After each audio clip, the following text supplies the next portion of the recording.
Yesterday, I went to the cinema to see Haine. I thought it was one of the most stunning films I'd seen in a long time. What I didn't enjoy was the people there with me. Rustling popcorn bags, hissing soda cans opening. People even stood up in the middle to get refills. It wasn't the first time this happened for me.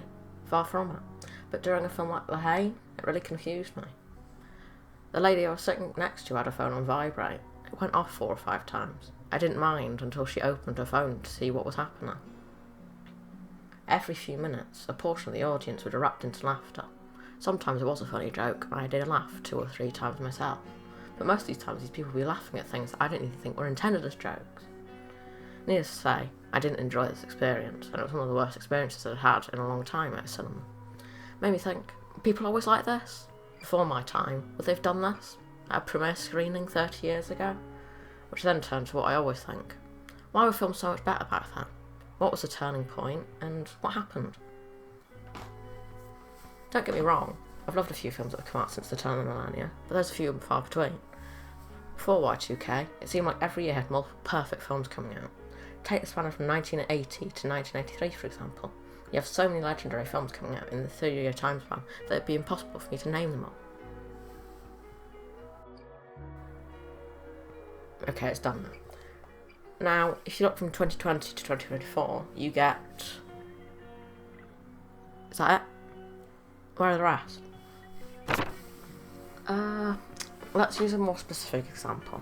Hitchcock's 1951 classic Strangers on a Train isn't my favourite of his work, but it compares brilliantly to a more recent film, 2022's Do Revenge. The opening of Strangers on a Train is one of my favourites. Throughout over 2 minutes, you never see either of the 2 main characters' faces. Speaking of the main characters, they are played by 2 of the finest actors of their type, Farley Granger and Robert Walker, the latter of whom sadly passed away only 2 months after the premiere of the film. Guy Haines, an amateur tennis player, has a chance interaction with Bruno Anthony. There, they discuss Bruno's plan of the perfect murder. 2 strangers swap murders. They have no motives and seemingly don't know each other, so therefore neither will be linked to the crime. Guy entertains Bruno, but hurriedly leaves the train, leaving behind a cigarette lighter. How do the 2 protagonists meet and do revenge? Well, Drea, a former popular student who became an outcast after a leaked video, works at a tennis camp. She meets Eleanor, a girl who is transferring to the same school that Drea used to go to. They discuss how they were both wronged and plan to get revenge. First off, they're very easily able to be linked to each other.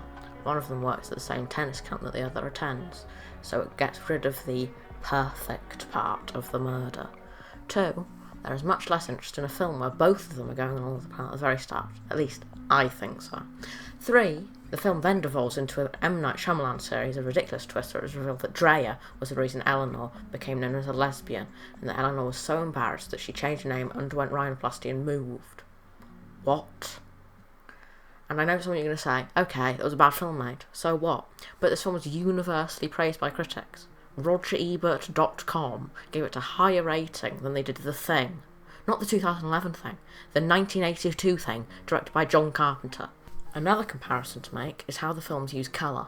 Even though Strangers on a Train is shot in black and white, it uses contrast brilliantly.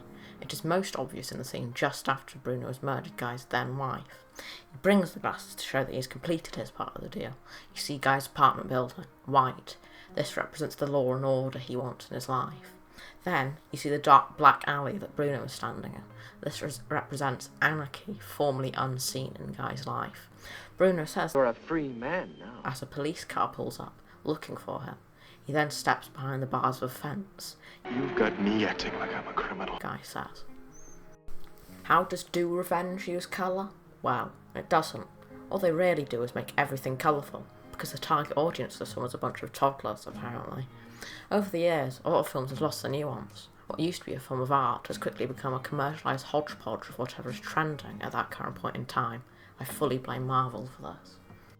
Say that again? Strangers on a Train has 2 of my favourite set pieces, the tennis match and the merry-go-round.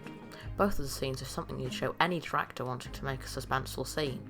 Cutting between 2 time-sensitive events is a great way to get the audience on the edge of the seats, even if Bruno's arm doesn't magically extend. Do Revenge's climactic scene is, well, nothing. The stakes are never really raised, and there isn't a big crescendo, even after all the ridiculous turns the film takes to get there. The party feels uninspired and forced, like they'd only written half the film before they started shooting. Compare that to Strangers on a Train's End though. The entire film feels like it was built up to that moment.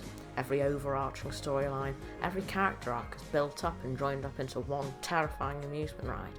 You feel a tremendous thrill finally seeing Guy proved innocent. Do Revenge sounded amazing to me when I first heard the concept, but knowing they practically stole it from a novel and film released over 70 years before, and then seeing the film and realising that they executed it in the blandest way they could have, proved one fact to me. Give Hollywood lemons, and they'll throw them back at you.